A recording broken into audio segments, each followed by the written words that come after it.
બોલો, અમદાવાદમાં દબાણ અને રખડતા ઢોર માટે પૂર્વ સૈનિકની ભરતી કરાશે। સીએનસીડી વિભાગ અને એસ્ટેટ વિભાગમાં એક્સ આર્મીમેનની ભરતી કરશે એએમસી। મહિને 1 લાખ રૂપિયા પગાર આપીને દબાણને લગતી કામગીરી કરાવાશે। એએમસીએ દબાણ રખડતા ઢોર મામલે વિવાદિત નિર્ણય કરતા કોંગ્રેસે સવાલ ઉઠાવ્યા। કર્નલ કક્ષાના અધિકારીની ઢોર પકડવાના વિભાગમાં નિમણૂક થાય તે દુઃખદ છે। કર્નલ કક્ષાના અધિકારીની નિમણૂક એન્ફોર્સમેન્ટ અધિકારી થાય તે કેટલું યોગ્ય?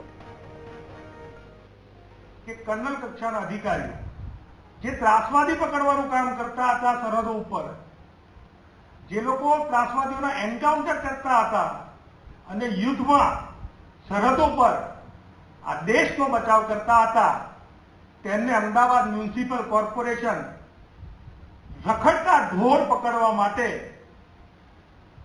અમદાવાદ મ્યુનિસિપલ કોર્પોરેશનના પોતાના સ્ટેન્ડિંગ કમિટીમાં ઠરાવ થાય, આ દુઃખદ બાબત છે।